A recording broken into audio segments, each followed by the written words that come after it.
에스더서를 저희들이 함께 묵상을 하고 있는데요. 시작하기 이전에 제가 순장님들께 좀 당부의 말씀을 드릴게요. 어떤 분들이 그러시더라고요. 목사님, 제가 가르칠 수 있는 능력이 안 돼서 순장하기가 너무 버겁습니다. 그러시는데요.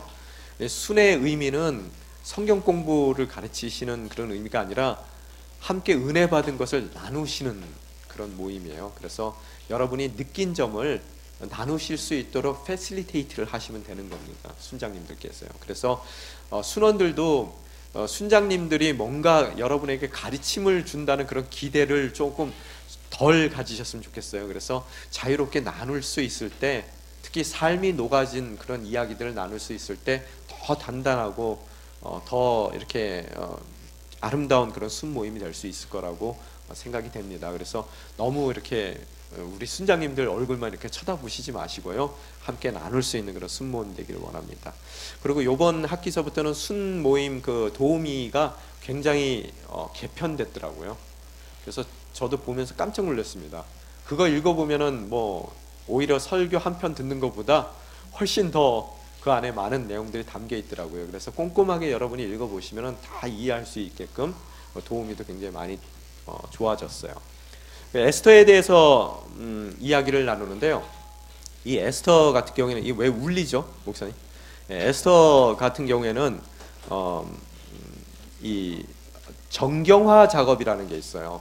우리가 갖고 있는 66권의 성경이 그 성경으로 받아들여지기까지 많은 세월 가운데서 교회 리더십들이 성경에 이 책을 집어넣어야 되는지 말아야 되는지에 대해서 많은 그런 논의들이 있어 왔거든요.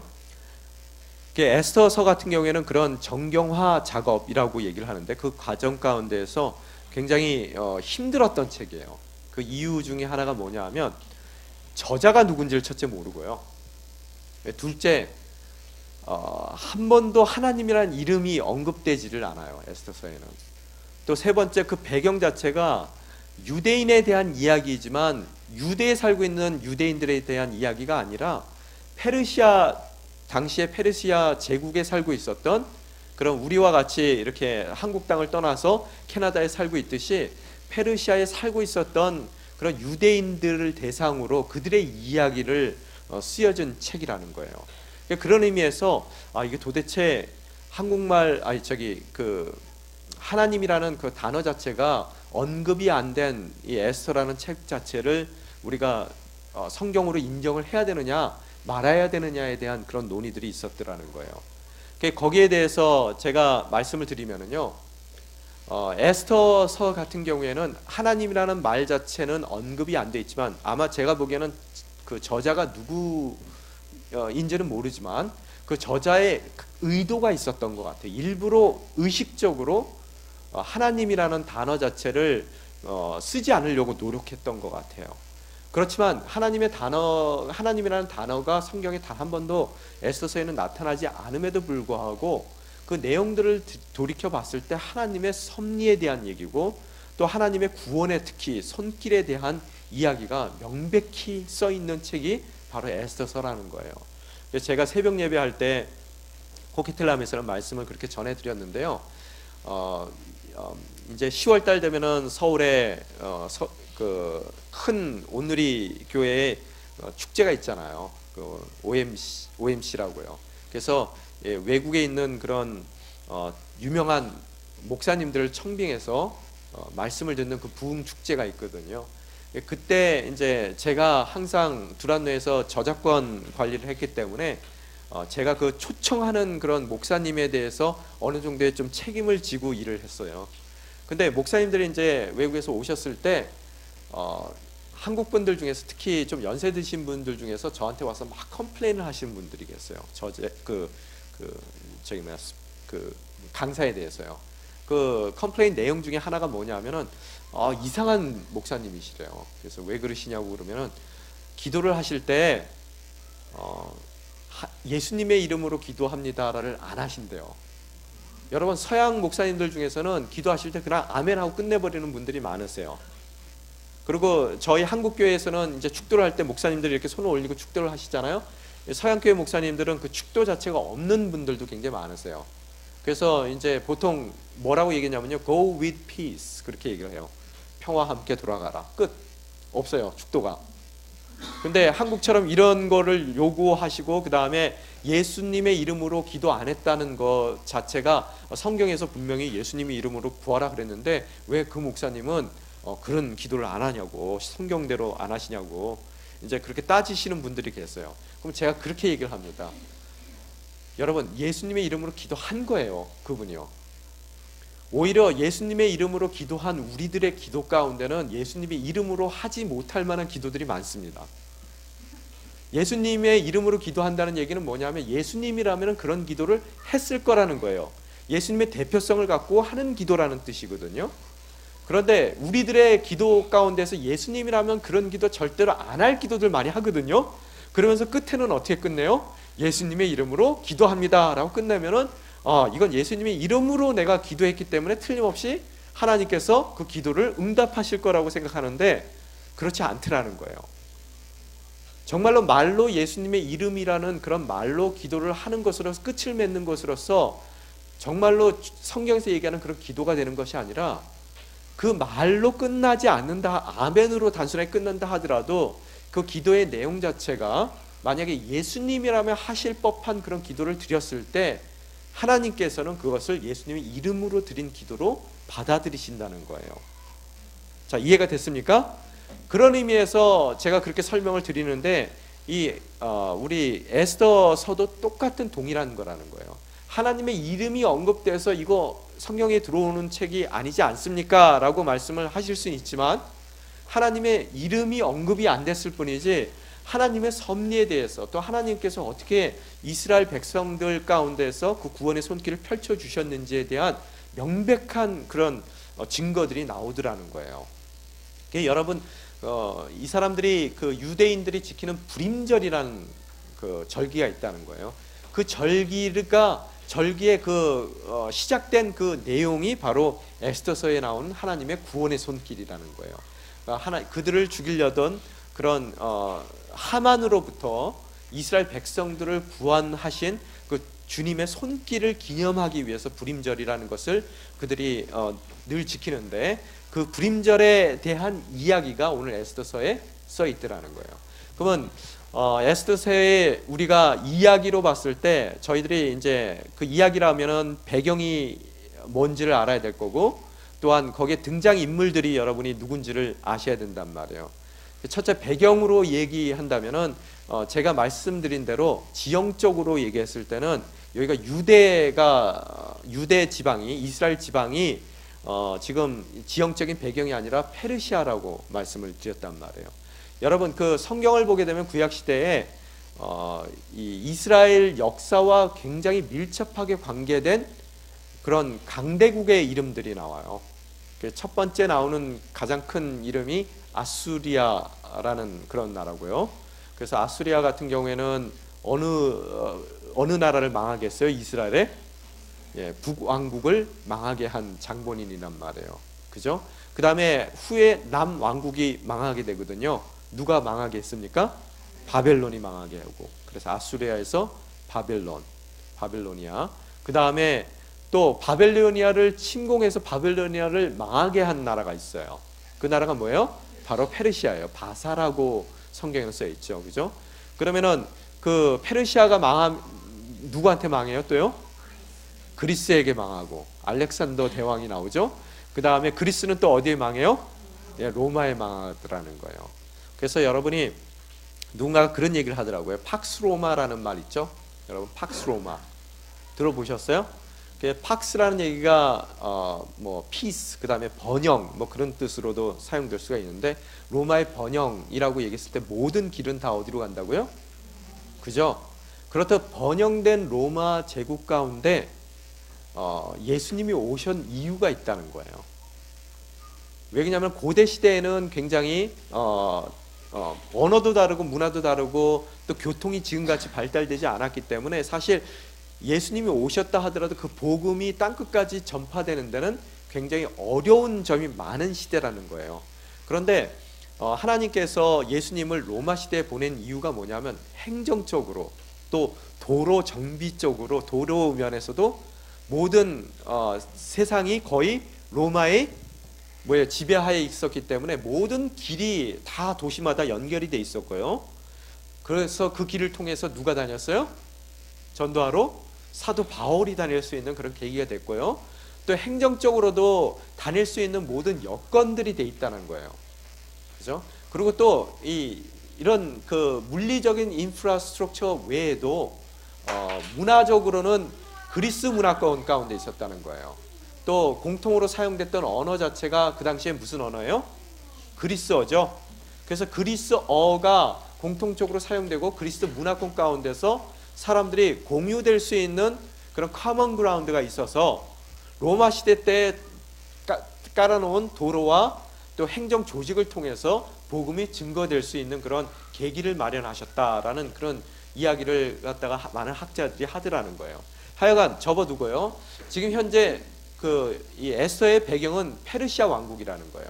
근데 페르시아 왕국이 이 바벨론 왕국을 무너뜨리고 나서 첫 번째로 했던 것이 뭐냐면은 고레스 왕이라는 이름이 나오거든요. 그 사람이 고레스 왕의 칙령을 발표를 하는데 그 칙령의 내용이 뭐냐면은 70년 동안 포로 생활을 했던 이스라엘 백성들에게 어떻다고요? 뭐 하도록 허락을 했어요?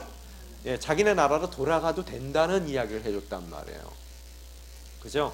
그래서 항상 여러분이 아셔야 될 게 고대 시대에는 전쟁을 해서 전쟁에 지게 되면은 이 고대 시대의 그 침략자들이 처음에 한 것이 뭐냐면은 사거리마다 그 동네 그 점령한 점령지에 아기들을 끌어내요. 아기들을 끌어내서 갓난아기들 끌어내서 그 아이들의 머리를 부숴요. 그 사거리마다요. 한번 생각해 보세요. 사거리마다 아이들을 갖다가 뺏어다가 아기들을 그 머리를 부신다고요. 거기서요.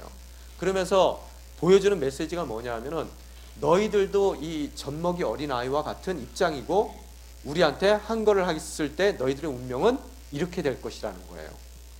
그러면서 그 두 번째로 하는 것이 뭐냐면은 사람들을 끌고 가요.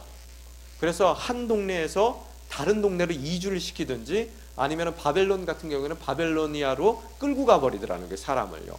그래서 구약 성경에 보면은 구약 성경 내에 명백하게 흐르고 있는 그런 신학적인 사상이 하나 있는데 그 사상 자체를 이 영어로는 remnant라고 그래요. remnant, 남겨진 자. 그래서 하나님께서 하나님의 그 백성들 가운데서 항상 정통성을 지키는 그 하나님의 백성들을 남겨두세요. 어떠한 어려움 가운데서도 그들을 남겨두거든요. 그래서 여러분 그 아브라함 얘기도 보면은 소돔과 고모라 얘기가 나왔을 때 그거 거기 다 없애버리려고 하나님이랑 그 천사들이 갈 적에 딜을 하잖아요. 몇 명이 남았으면은 놔주겠습니까? 그 남겨진 자, 그 레미넌트라는 뜻이란 말이에요. 근데 여러분 항상 어때요? 그 전쟁이 나서 포로들을 끌고 가는데요. 이주시키는 그 이유 중에 하나가 너무 많이 남아 있으면은 어떻게 돼요? 그 자꾸 독립운동을 할 수 있잖아요. 그래서 이들이 이쪽 사람들을 저쪽으로 이동시키고 저쪽 사람들 이쪽으로 이동을 시켜요. 강제로. 그래서 어떻게 해요? 그 민족 간에 인종 간에 결혼을 시켜버려요. 강제로. 그래서 제3의 종족들이 나오게 만든단 말이에요. 언어적으로도 막 서로 안 통하게 만들고 문화적으로도 안 맞게 만든 사람들을 한 가족으로 강제로 묶어버리는 일들을 하게 되더라는 거예요. 그 결과가 누구였었어요? 그래서 사마리아 사람들이죠. 그래서 너무너무 싫어하는 거예요. 근데 여러분 그런 정책을 펼치는데 이렇게 옮기는 사람들 있죠. 그러니까 남겨진 자와 옮겨지는 자들이 생길 텐데 누가 똑똑한 사람일 것 같아요? 남겨져 있는 사람들이에요? 아니면 옮겨짐을 당하는 사람들이에요? 예, 옮겨짐을 당하는 사람들이 보통 쓸만한 사람들 다 옮겨버려요. 왜? 아는 곳에 있고 연고가 있는 곳에 있으면은 말썽을 부릴 수가 있단 말이에요. 그래서 가만히 놔둬도 말썽 못 부릴 만한 사람들은 남겨둬요. 그 다음에 어떻다고요? 말썽 부릴 만한 사람들은 다 옮겨버리고 특히 그 중에서 아이들 중에서 아직까지 민족적인 그런 생각이 박히지 않았을 법한 아이들 중에서는 자기네 나라에 데리고 가서, 똑똑한 애들 데리고 나가서 어떻게 한다고요? 자기네식 교육을 시켜버려요. 누구든지 알죠? 예, 이해가 되죠? 그런 배경들을 갖고 있더라는 거예요. 그래서 옮겨지는데 항상 옮겨지는 자들이 그 땅 가운데 있지 않더라도 항상 민족적이고 하나님의 약속의 대상으로서의 정통성을 지니고 있더라는 거예요. 그래서 그들이 돌아왔을 때 어떻다고요? 다시 끊어졌던 정통성이 세워져 나가는 거예요. 남겨놓으시는 거예요. 항상. 그런 의미에서 우리들은 남겨진 자입니다. 예, 별로 좋아하시질 않으세요. 예, 예. 하여간 그래서 그 바벨론 포로로 다 잡혀갔더라는 거예요. 그래서 다른 곳에 가서 이들이 살고 있는데 고레스라는 왕이 처음에 페르시아 왕이 이 바벨론을 무너뜨리고 나서 칙령을 발표하고 70년 만에 1차 포로 그 소환을 시키더라는 거예요. 다시 집으로 돌아갈 수 있게 됐는데, 여러분 같아도 70년을 만약의 경우 해외에 살으셨다면은 여러분 돌아갈 수 있습니까? 돌아가라 그런다고? 많은 사람들이 돌아가요. 그렇지만 남겨진 자들이 있더라는 거예요. 그 안에도 못 돌아가고요. 바로 그 남겨진 자들에 대한 이야기예요. 오늘 이 에스터가요. 어디에 남겨진 자들이요? 수산 왕궁 근처에 남겨진 뭐예요? 유대인들에 대한 이야기들이라는 거예요. 그래서 여러분이 그런 개념을 갖고요. 오늘 보면은 왕의 이름이 이제 인물들을 다룰 텐데요. 왕의 이름이 나오는데 아하수에로라는 왕의 이름이 나와요. 아하수에로라는 그 말 이름 자체가요, 한 사람의 이름이기보다는 파라오라는 단어 자체가 여러분 뭐예요? 왕을 뜻하는 거죠. 그죠? 시저는 무슨 소리예요? 로마의 황제를 뜻하는 거고요. 그런 것 같이 많은 학자들이 이게 한 사람의 이름인 거로 고유 명사적인 이름이 아니라 이것이 그런 왕을 지칭하는 페르시아의 단어일 거라고 추측을 해요. 아하수에로라는 그 단어 자체가요. 근데 그 당시에 그러면 이 왕의 이름이 뭘까? 영어 성경에는 그 왕의 이름으로 써 있어요. 영어 성경에는요. 이렇게 써 있지 않고요. 그 사람 이름이 뭐예요? 크세르크세스요. 크세르크세스. 예. 크세르크세스. 누군지 알죠? 여러분. 300이라는 영화 보셨어요? 이렇게 갑바 나온 300명의 멋진 남자들이 그 싸우는 그런 영화 있잖아요. 그 2탄 또 나왔죠. 살라미 해전에 대한 얘기요. 예. 거기에 그 나온 주인공이 바로 크세르크세스예요. 이해가 되세요? 예, 그 영화를 보시게 되면 그 사람이 얼마나 위협적인 존재라는 게 여러분 이해가 되시죠? 그래서 그 아버지가 다리오 왕이었었는데요. 그 다리오 왕 자체가 수건이 뭐냐면은 모든 그 왕국을 통치를 하면서도 그리스가 잘 안 되는 거예요. 이 정복이, 그리스 정복이요. 그래서 아버지가 하다가 죽어요. 그래서 아들에게 그 유언으로 야, 그리스 정복 꼭 해달라 그러고 죽었어요. 그래서 이 왕이 그리스 정복하는 것이 이 사람의 꿈이었었어요. 그래서 오늘 1장에도 보면은 첫 번째 장에 보면은 127개의 도에서 그 영토가 얼마나 넓으냐면 인도로부터 에디오피아까지가 그 페르시아의 영토라고 얘기를 하고 있어요. 인도가 어디입니까? 아시아죠. 아시아에서 어디까지라고요? 북유럽까지 전체가 다 페르시아의 영토였었어요. 그래서 그것을 도로 나눴는데 127도래요. 행정구역상. 그래서 그들에게 잔치를 베풀고 있는 장면이 나와요. 며칠 동안요? 180일 동안요. 여러분 생각해 보세요. 그래서 뭔 놈의 잔치를 180일 동안 벌리느냐 이제 여러분이 질문할 거예요. 왜 그러냐 하면은 그만큼 동네마다 127도의 리더십을 한꺼번에 모을 수가 없으니까 돌아가면서 불렀을 것 같아요. 그들을. 그래서 한 팀이 끝나면은 다른 팀이 오고 또 다른 팀이 끝나면은 또 다른 팀이 오고 그런 식으로 불러서 잔치를 하게 되는데 그 잔치의 이유는 뭐냐 하면은 이 광대한 영토에 그 영주들을 불러서 하나로 결속시켜서 뭘 하려는 거예요? 전쟁을 하려는 거예요. 누구를 대항해서요? 그리스를 대항해서. 그래서 300 그 영화의 배경을 만들려고 지금 막 노력을 하고 있는 거예요. 그래서 그게 자기가 왕이 된 4년째서부터 그 일을 작업을 해요. 그래서 4년 이후서부터 그가 4년 동안, 그러니까 그가 5년째 되는 해에서부터 7년째 되는 해까지 그가 전쟁을 해요. 그 전쟁이 바로 무슨 전쟁이냐 하면은 그리스 그 300 전쟁을 하는 거예요. 그래서 결국은 그 300의 후속편으로 나왔던 살라미 해전에서 완전히 박살이 나고 패전해서 다시 자기 땅으로 돌아가더라는 거예요. 그러고 나서 굉장히 그 방탕한 생활로 그 삶을 가득 채우다가 나중에 자기의 측근들한테 침실에 누워 있는데 칼 맞아서 죽는 그런 비참한 인생을 사는 사람입니다. 자, 됐습니까? 이 사람에 대해서요. 자, 그래서 그 첫 번째 사람은 그 사람이고, 그 사람의 또 아내에 대한 얘기가 나와야 돼요. 왜? 이 아내가 굉장히 중요한 역할을 하고 있습니다. 그 아내의 이름이 와스디예요.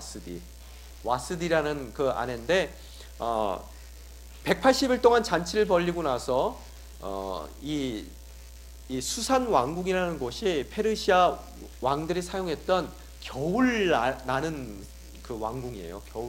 그 4개의 왕궁이 있었대요. 그 중에 하나였는데 나중에 180일 끝나고 나서 수산 왕궁 근처에 사는 그런 높은 자와 낮은 자들 다 불러서 또 잔치를 베풀어요. 7일 동안요. 근데 이제 그때 아마 좀 얼큰하게 한잔 하셨던 것 같아요. 그래서 뭔 짓을 하셨냐 하면은 이분이 자기 아내를 불렀어요. 와스디보로 오라 그랬어요. 근데 아내가 좀 굉장히 예뻤던 것 같아요. 그래서 아내를 미모를 자랑하기 위해서 불렀는데 그 아내가 옵니까 안 옵니까?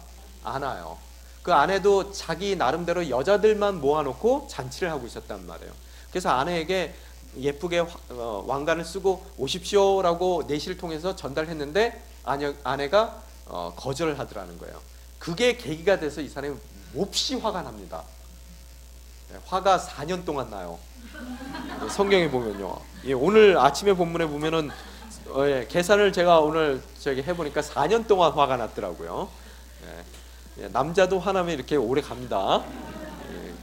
그 온유에도 서리가 내려요. 남자도요. 그래서 4년 동안 화가 나는데 화가 났을 때 여자가 왜 안 왔는지는 잘 모르겠어요. 그래서 많은 학자들의 추측이 있었거든요. 그 추측 중에 어떤 추측이 있냐면요. 보통 보면은 이 동네 이 이란 쪽이죠. 지금요. 여기가 이라크 쪽이잖아요. 그쪽 사람들이 원래 지금도 이렇게 두르고 다니고 요만큼만 내놓고 다니잖아요. 여자들이요. 근데 그 당시에도 틀림없이 막 두르고 다녔을 거예요. 그런데 아내의 모습을 타인들에게 보여준다라는 것 자체가 글쎄 그 당시에 그게 보편적인 일이었느냐는 거예요. 아마 조금 아내의 외모가 자랑스러워서 그럴 수도 있겠지만 좀 아내에 대한 좀 안 좋은 마음이 있어서 수치를 주고 싶었던 그런 의도가 있지를 않았겠는가라는 그런 기독교인이 아닌 세상적인 역사학자들이 그렇게 얘기를 해요. 그래서 그 얘기에 의하면은 얼굴을 드러내는 것 자체가 그 당시에 여자로서는 수치스러운 일인데 그것을 강요했다는 거죠. 그래서 여자가 노했다는 거예요. 또 다르게 얘기를 해서 또 심하게 얘기하는 사람은 이건 심하게 하는 얘기입니다. 제 얘기가 아니에요. 학자들 얘기입니다. 그 왕관을 쓰고 오라고 저희 성경에도 써 있거든요. 왕관만 쓰고 오라 그랬다는 거예요. 그래서 안 왔다는 거예요. 아니 정말로 그렇게 얘기를 합니다. 이 세속적인 학자들은 그렇게 얘기를 해요. 그래서 이제 안 좋았다, 그 마음이 안 좋았다라는 얘기를 하는데 이제 제가 보기에는 조금 신빙성이 있는 얘기가 뭐냐면은 임신을 해서 안 왔다는 얘기를 하는 사람들도 있어요. 당시에 그 아기를 임신하고 있었는데 아닥삭스라는 그런 왕의 이름이 또 나오거든요. 느헤미야의 서에 보면은요. 그 사람이 나중에 이제 후계자가 된단 말이에요. 후계자가 되는데 이 사람을 이 왕자를 임신하고 있었기 때문에 불편해서 안 왔을 수도 있어요. 하여튼 어떻든 간에 안 왔어요. 한 여자의 선택으로 인해서 그게 잘된 선택인지 잘못된 선택인지 모르지만 하나님께서는 그들의 그 여인의 어떻게 보면 실수예요. 왜? 이걸 빌미로 해서 왕비에서 폐위당하는 사건이 일어나요.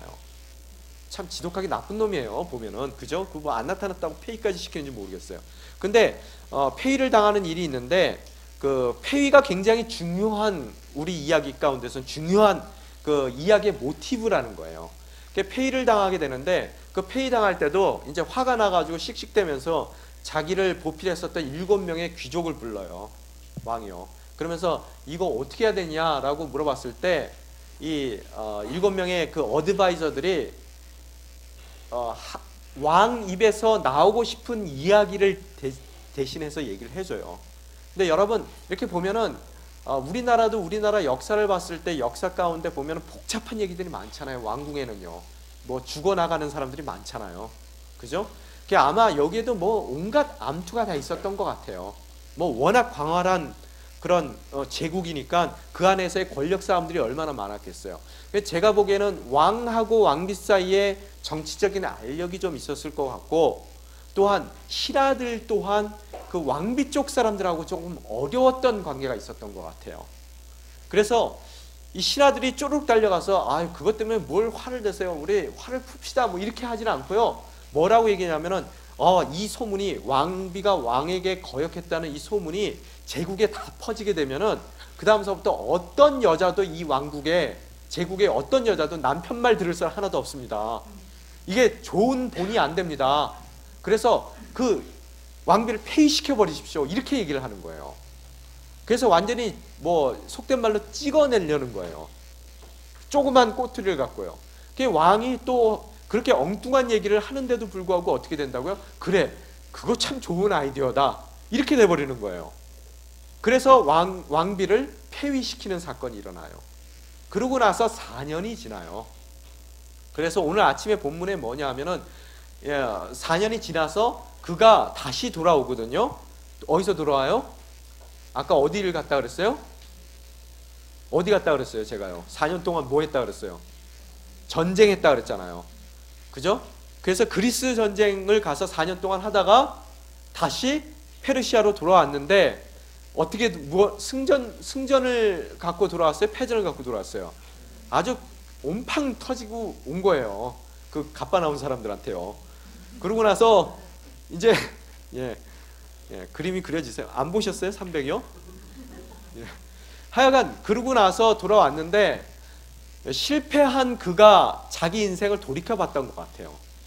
항상 보면은 남자들이 승승장구 잘 나갔을 때는 어떻게 돼요? 집안에 있는 이렇게 아내하고 시간 잘 안 보낸단 말이에요. 바쁘단 말이에요. 근데 꼭 뭐 명태 당하고 뭐 기타 등등 하게 되면 그 다음서부터는 집에 와서 누구만 쳐다봐요? 그죠? 그래서 이 권사님들 그러시더라고요. 귀찮아 죽겠다고요. 젊었을 때 볼만 했을 때는 안 쳐다보고 이제는 꼴보기 싫어지니까 자꾸 쳐다본다고 뭐 그런 말씀을 하시더라고요. 이 사람도 어떻게 돼요? 정말로 패전을 하고 이제는 자기의 꿈이 다 꺾인 상태에서 돌아왔을 때 다시 한번 고민을 하더라는 거예요. 내가 4년 전에 그 와스디한테 너무 심한 거는 아니었을까? 그죠? 그런 고민을 하는데, 그래서 아마 느낌상 그가 다시 그 폐위됐던 왕비를 복귀시키려는 그런 마음을 갖고 있었던 것 같아요. 자, 복귀시키면은 안 되는 사람들이 생겼죠. 누구예요? 폐위를 주장했던 귀족들은 절대로 복귀시키면 안 된단 말이에요. 그럼 다 죽어요. 자기네들도. 그러니까 얼른 아이디어를 내요. 뭐라고요? 젊고 예쁜 아름다운 여자를 구해서 간택을 해서 그 여자로 하여금 와스디보다는 훨씬 뛰어난 그 여자를 후궁으로 왕비로 다시 들이시라고 이제 얘기를 했더니 또 남자들이 항상 이런 문제가 생겨요. 오늘 아침에 본문에 보면은 4절에 보면은 왕은 이 조언을 흡족히 여기고 그대로 따랐습니다. 이게 남자들의 모습이에요. 그래서 어떻게 해요? 모든 그 후궁을 간택받을 수 있는 모든 사람들을 모아들이게 되더라는 거예요. 이제 그래서 등장하는 인물이 누구예요? 예, 바로 모르드게와 또 에스터라는 거예요. 이 사람들은 어떤 배경을 갖고 있어요? 이미 지금은 한 30년 정도 지나서 돌아간 시간도 30년 정도 지나서 한 100여 년 정도 이미 된 거예요. 저기 고향을 떠난죠, 이 사람들이. 그래서 이 보면은 모르드게 같은 경우에는 누구의 자손이라고 써 있냐면은 기스의 증손이고 스무이의 손자이며 야알의 아들이다. 벌써 3대가 4대째예요. 포로 이민 생활 4대째 사람이란 말이에요. 그죠? 그리고 베냐민 지파 사람이에요. 이 얘기가 무슨 얘기예요? 사울의 피를 받았다는 얘기죠. 여러분, 사울 시대에 나오는 그런 유명한 이름이 하나 있습니다. 사무엘이 잡아 죽이는 사람 하나가 나와요. 거기에 아각이라는 사람이 있어요. 아멜렉 족속의 아각 왕이거든요. 아멜렉의 왕인데 사울이 전쟁터에 나갔을 때 아멜렉은 완전히 이스라엘과는 극과 극이에요. 아주 하나님이 냅두지 말고 다 없애버리라고 그러는 사람들이에요, 늘. 그런데 욕심들이 생겨가지고 항상 조금씩 남겨놓다가 그것이 나중에 이스라엘의 발목을 잡혀요. 그래서 아말렉이 처음에 등장하는 것이 모든 거기에 짐승이고 뭐 가축이고 사람이고 애고 어른이고 싹 다 도륙하라 그러거든요. 근데 가보니까 조금 좋은 것들이 남아있어서 사울이 안 죽이고 옆으로 빼돌리거든요. 그리고 아각이라는 그 왕도 살려둬요. 이제 자기가 나중에 멋지게 뭘 좀 해보려고 살려두는데 사무엘한테 걸려가지고 어떻게 돼요? 혼 되게 나고 그 다음에 사무엘이 어떻게 해요? 그 아각을 끌어내서 쳐 죽인단 말이에요. 거기에 이제 아말렉이 등장하고요. 또 모세가 마지막에 전쟁을 광야에서 할 때 보면은 여호수아가 나가서 싸우고 아말렉이 맨날 뒤쫓아오면서 처지는 사람들만 공격을 했어요. 그래서 약탈했거든요.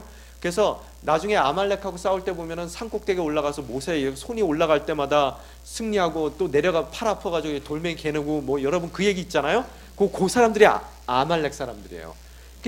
끝까지 쫓아다니면서 괴롭히는 사람인데 오늘도 이 모르드게가 누구라는 것을 베냐민 지파라는 것을 이야기하면서 은근히 다른 쪽에 돌을 놓는 것이 누구냐면 하만이라는 사람에 대한 돌을 놓는데 그 하만이 누구의 자손이에요? 아각의 자손이에요. 아말렉 족속이란 말이에요. 여러분이 성경에 보면 그런 구도적인 것을 좀 보고 가셔야 되더라는 거예요. 그런데 하여튼 남한국이 망했을 때 끌려와서 거기서 살았는데 별로 그렇게 이렇게 티가 나게 산 사람 같지는 않아요. 뭐 포로 출신이니까 뭐 변변했겠어요, 그죠? 그냥 아주 마지나이즈 돼 있던 그런 사람인 것 같아요. 그리고 또 에스더에 대한 얘기도 나오는데 에스더라는 이름 자체도 원래 에스더의 이름인 것 같지는 않아요. 훗날 에스더에게 붙여진 별명인 것 같아요. 반짝반짝 별같이 빛난다라고요. 그래서 에스더의 원래 이름은 뭡니까? 하다사예요. 하다사. 그래서 그게 원래는 히브리어의 이름이고요. 에스더는 페르시아 말이란 말이에요. 그런 의미인데 이 하다사의 에스더에 대해서 얘기 나오는 걸 보면은 오늘 아침에 7절에 보면은 부모가 없다고 얘기가 나와요. 그래서 어떻게 돼요? 모르드게가 사촌 오빠인데 자기가 양녀로 드린단 말이에요. 여러분이 여기서 아셔야 될 게 뭐냐면 이들의 시작 자체는 굉장히 뭐예요? 포로 출신의 이민자예요. 그래서 그 사회에서는 정말로 빛을 못 보는 그런 사람들이란 말이에요.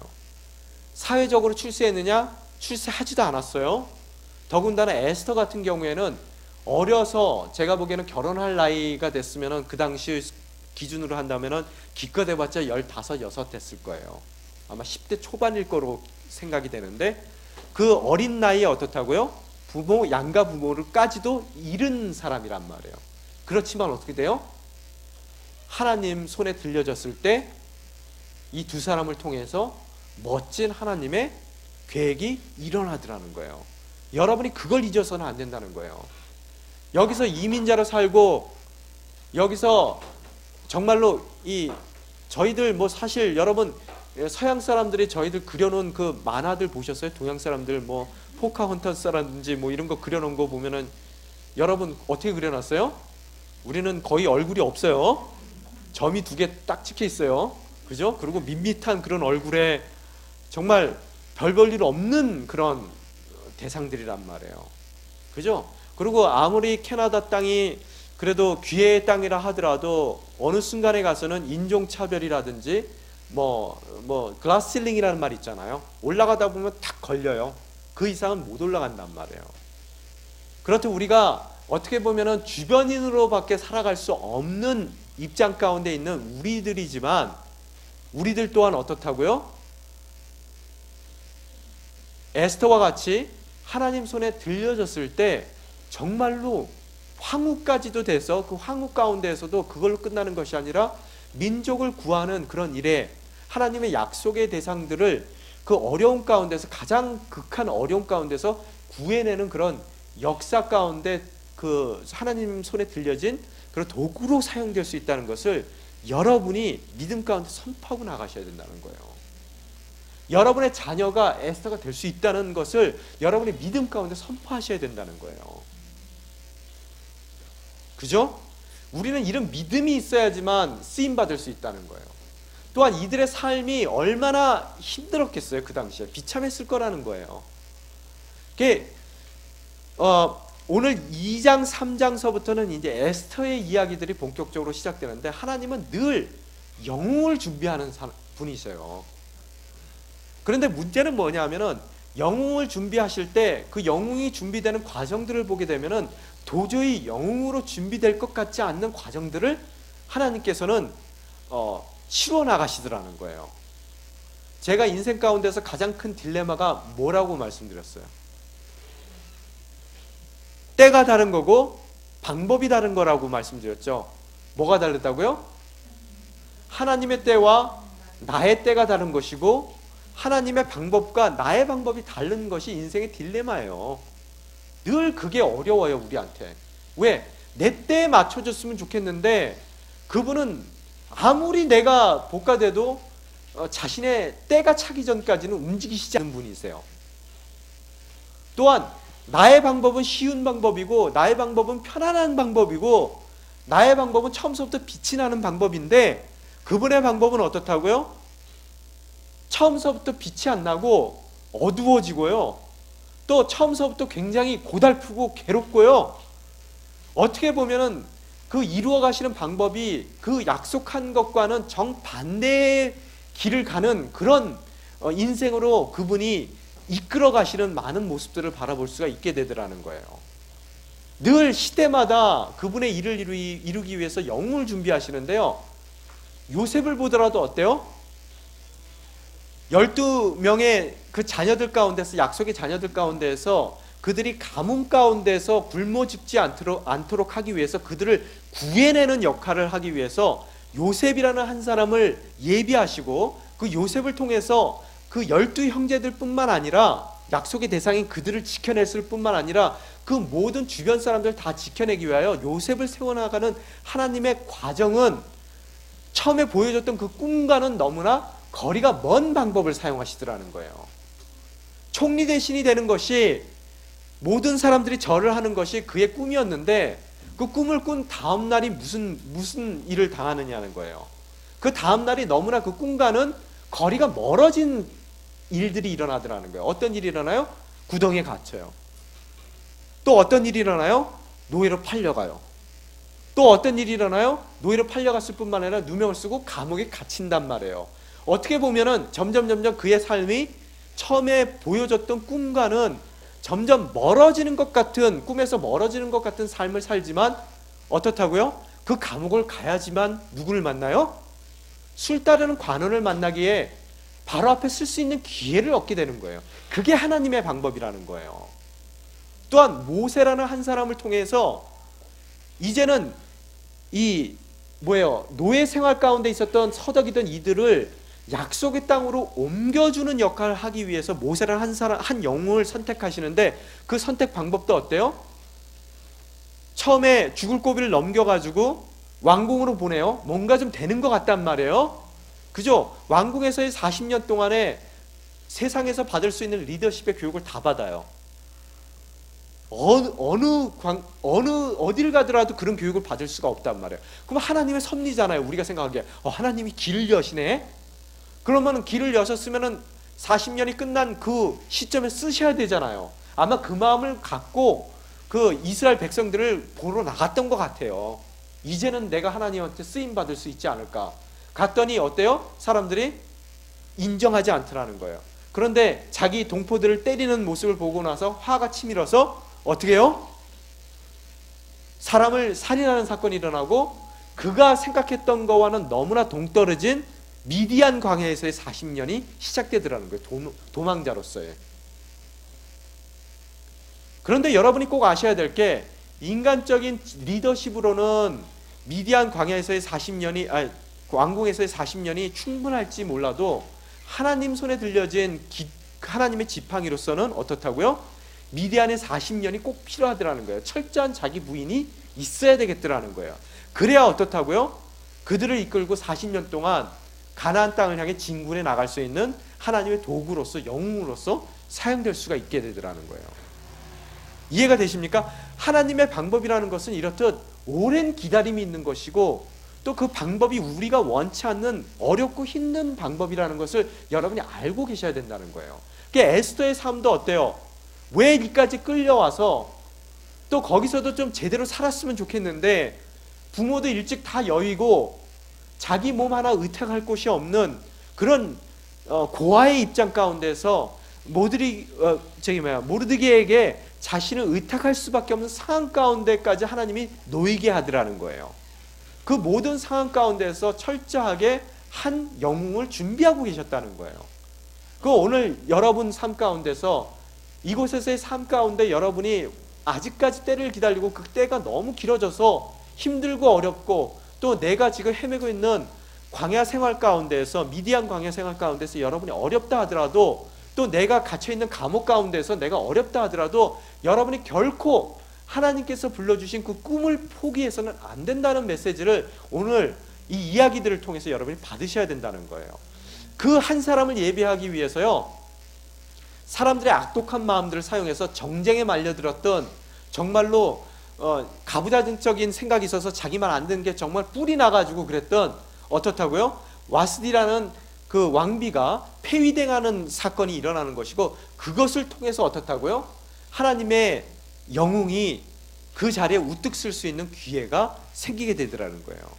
여러분 늘 잊지 말아야 될 게 또 여러분의 자녀 가운데서 여러분이 늘 잊지 말게끔 교육을 시켜야 될 것이 뭐냐 하면은 항상 등불이 켜 있기만 한다면은 그 등불이 아무리 책상 밑에 놓였다 하더라도 어떻다고요? 밝은 빛만 빛낸다면은 누군가가 지나가다가 그 등불을 다시 책상 위에 올려놓더라는 거예요.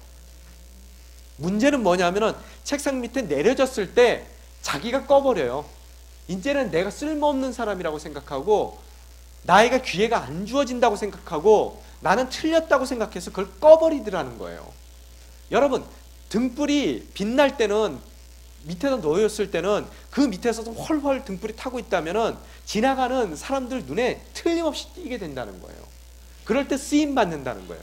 그래서 믿는 우리들은 어떻다고요?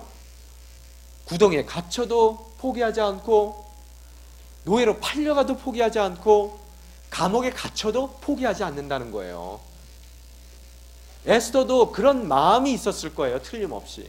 그래서 정말로 담대한 마음으로 나아갑니다. 보면은 예비한 한 사람이 있는데 후궁 모임에 갔는데 거기에 후궁들을 갖다 관리하는 헤게라는 그런 내시가 나오는데 그 내시가 너무나 에스더를 좋아해요. 근데 이제 후궁으로서 준비하는 기간 동안에 특혜를 받습니다.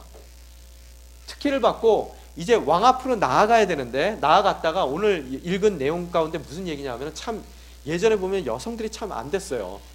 이 1년 동안 준비를 합니다. 6개월 동안은 기름칠하고요. 여기 보면은 기름칠한다고 써 있어요. 또 6개월 동안은 어떻게 해요? 향수로 완전히 자기를 가꾼단 말이에요. 그러고 나서 왕 앞에 딱 가는 그 12개월 동안 가꾸고 나서 왕 앞에 갈 때는 어때요?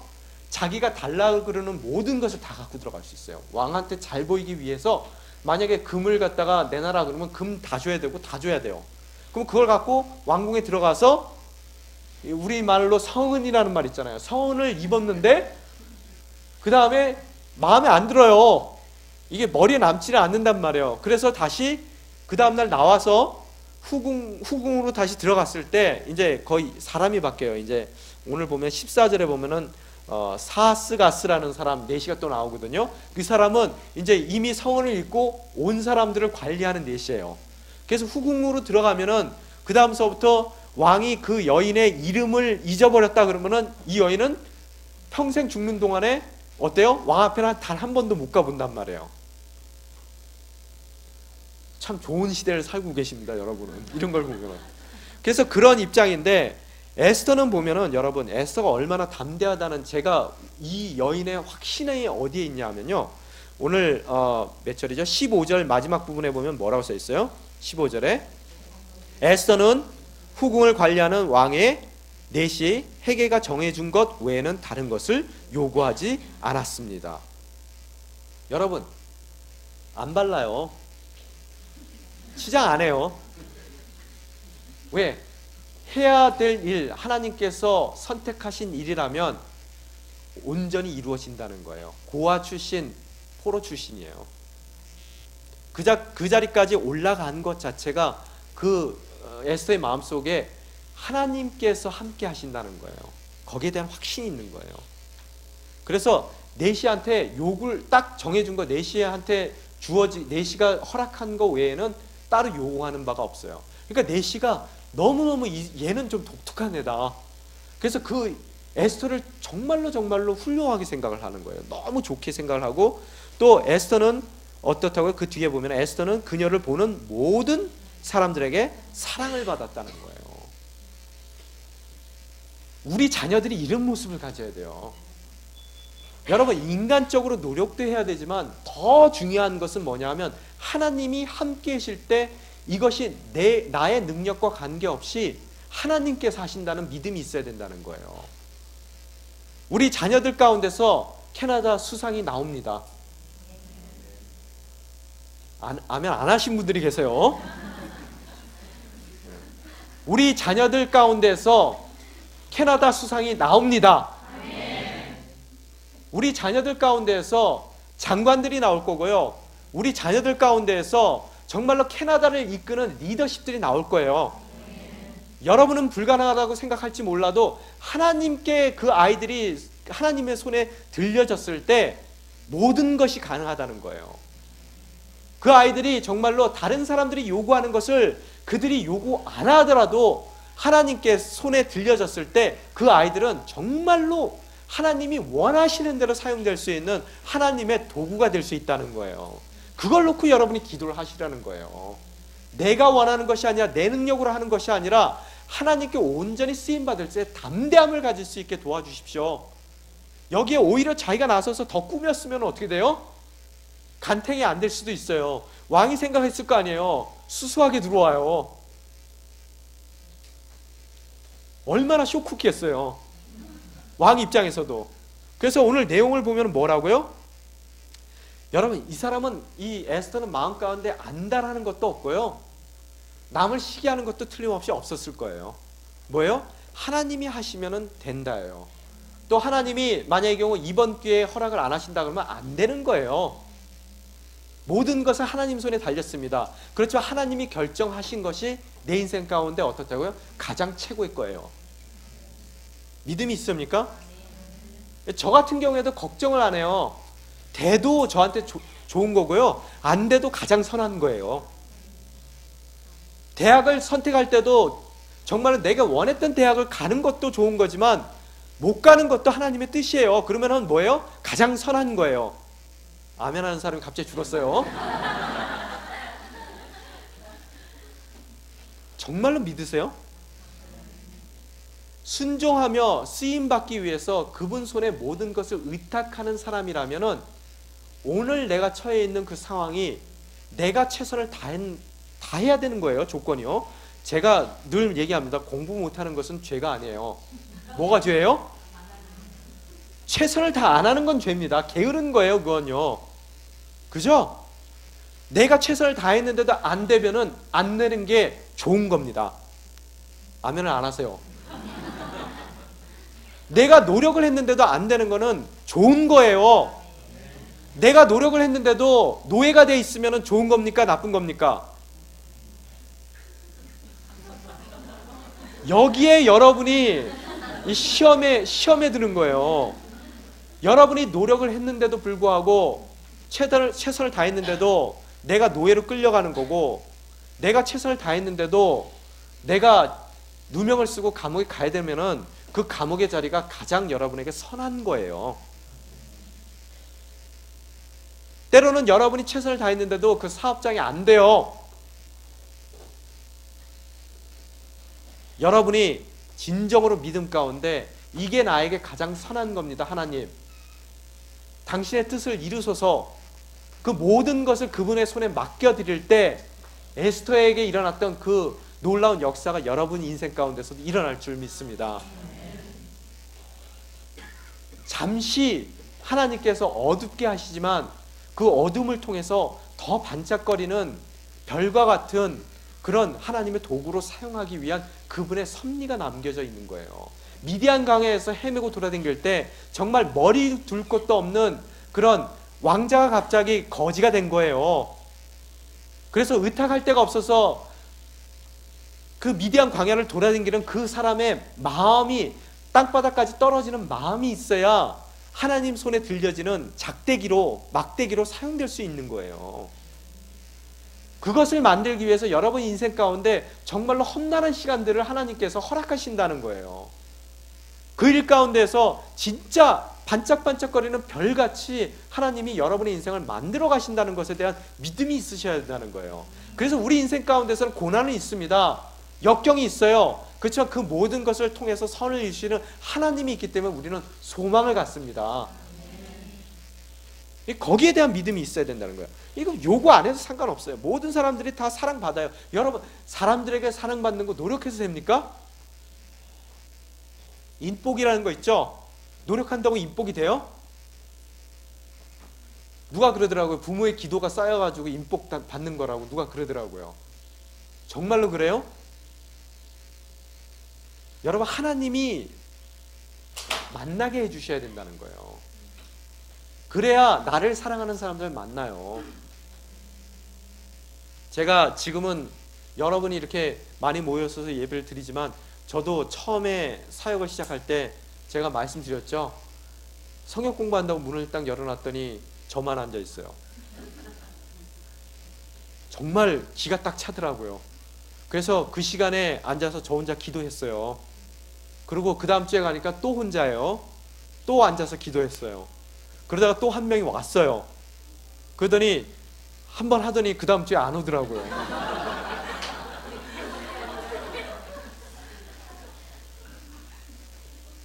그래서 저는 모여서 제 설교를 들어주는 분들이 고마운 줄 알아요. 그래서 한 명만 있어도 설교합니다. 전. 그런 과정들이 있어야 진정으로 하나님이 너 해 그러면은 네 하고 가서 하는 거예요. 이게 내가 할 만한 일이 그런 거 없습니다. 부르면 가요. 미디안 광야에서 바다까지 쳤으니까 어때요? 하라는 거 다 하는 거예요. 여러분 인생을 바다까지 내리치십니다. 이제는 어때요? 어떻게 하든 쓰임받는 일만 남아있다는 거예요. 바닥을 치셨으면요. 그 모든 것이 여러분의 영적인 자산이 되더라는 거예요. 잊지 마세요. 우리 아이들에게 그걸 심어줘야 된다는 거예요. 그래서 근데 17절에 보면 어때요? 왕은 다른 여자들보다 에스더를 어떻게 했다고요? 더 사랑했다는 거예요. 이게 누가 한 일이에요? 안 꾸미고 들어갔는데 사랑한대요. 이런 확신이 있어야 된다는 거예요. 그래서 그를 어떻게 됐다고요? 와스디를 대신할 17절에 왕비로 세웠다는 거예요. 그런데 이제 쭉 잔치, 여기 참 잔치 얘기가 많이 나와요. 이 잔치를 쭉 베풀고 나서 모르드게가 부탁을 하죠. 뭘 부탁해요? 배경을 얘기하지 말라는 거예요. 아직까지 이 얘기 안 해야 될 때 얘기 안 하는 것이 하나님의 지혜라는 거예요. 그래서 나중에 결정적인 순간에 이 이야기를 통해서 어떻다고요? 민족의 구원을 이루어 나가시는 하나님의 계획이 여기서 담겨 있더라는 거예요. 이 사람들이 보면은 둘이 이렇듯 이야기, 오늘 와서 이야기 안 하는 걸 보게 되면은 이 지혜를 어디서 얻어요? 하나님께 얻죠? 기도하는 사람들이라는 거예요. 기도하세요. 나도 내가 해야 될 얘기, 안 해야 될 얘기 항상 구별해서 하나님의 때에 그것들을 할 수 있게끔 올바른 지혜를 내 인생 가운데 허락하여 주시옵소서. 여러분이 그런 기도가 있을 때 어떻다고요? 여러분이 정말로 하나님의 때에 온전히 쓰임받을 수 있는 바로 그 사람이 될 수가 있다는 거예요. 그런데 오늘 이렇듯 이제 왕비가 된 그 에스더에 대한 이야기가 하면서 21절서부터 재밌는 얘기가 나와요. 이 PS적으로 뭔가 첨가된 얘기가 나오는데 뭐라고 써있어요? 모르드게가 왕 문 앞에 앉아 있었어요. 이것도 보니까 학자들에 의하면은 왕비가 되는 바람에 고나마 요 직업을 얻은 것 같대요. 수희 아저씨예요. 왕궁, 예, 그죠? 그래서 있던 그때 문지방을 지키던 왕의 넷이 빅단과 데레스 두 사람이 아하수에로 왕에게 원한을 품고 살해할 음모를 꾸미고 있었습니다. 아마 제가 보기에는 이 내시들이 살해할 음모가 아마 와스디하고 관계된 얘기일 거예요. 틀림없이. 그래서 그 안에 처절한 암투가 있었던 것 같아요. 하나님은 그런 암투까지도 어떻게 돼요? 인간의 그런 욕심이 있어서 서로 죽이는 그런 암투까지도 어떻게 사용하신다고요? 하나님의 영웅을 세우는데 사용하시더라는 거예요. 그죠? 그러나 모르드게가 그 음모를 듣고 에스더 왕비에게 말하자 에스더가 왕에게 모르드게의 이름으로 이 음모를 전했습니다. 그래서 아직도 알고 보니까 정말로 그 음모가 맞아서 이 사람들을 다 달아 죽인단 말이에요. 그러고 나서 그 궁중 일기에도 실록에도 기록을 해요. 왕이 보는 앞에서. 근데 문제는 뭐냐면요. 그 후에 여러분 왕의 목숨을 구해줬어요. 상 받아야 됩니까? 안 받아야 됩니까? 안 받아요. 여기서 성경에 보면요. 새까맣게 잊혀집니다. 여러분 뭘 잘했는데도 누가 안 알아주는 경우 있죠? 있어요? 없어요? 네. 굉장히 마음이 아프죠? 이 일이 지금 안 알아준 이 일이 나중에 쓰임받습니다. 여러분 일상 가운데서 내가 좋은 일을 하고 정말로 남들에게 칭찬받은 일을 했는데도 불구하고 그 일을 누가 안 알아줄 때 속상해 생각하지 마세요. 그걸 안 알아주게끔 하나님께서 예비하신 거예요. 그래서 그 알아주는 일을 언제 하신다고요? 훗날 기뇨할 때 그것을 사용하시더라는 거예요. 그래서 갈라디아서에 보면은 6장 9절에 보면은 뭐라고 써 있어요? 선한 일을 하다가 낙심하지 맙시다. 해야 될 일을 하는 거예요. 그러면서 뭐라 그래요? 포기하지 않으면 때가 이르면 거두게 될 것입니다. 저희 아이들에게 꼭 하고 싶은 얘기가 바로 그 얘기라는 거예요. 항상 하다 보면은 선한 일을 했는데도 불구하고 그 결과를 얻지 못해서 아이들이 낙심할 경우가 많단 말이에요. 공부를 열심히 했는데 최선을 다했는데도 그 결과가 정말로 자기 인생 가운데 돌아오지 않을 때가 많단 말이에요. 그럴 때 아이들에게 뭐라고 얘기해요? 최선을 다했으면 됐다는 거예요. 하나님의 때가 돼야 그 모든 수확들이 가능하다는 거예요. 그런 믿음만 있다면 우리가 흔들리지 않을 거라는 거예요. 오늘 우리 함께 기도하며 나아가길 원합니다. 저희의 배경이 어떻든 간에 저희들 흔들리지 않고 주님만을 바라보며 저희들 주님 손에 들려졌을 때 정말 에스더와 같이 반짝이는 별같이 주님께 쓰임받을 수 있음을 저희들이 깨닫습니다.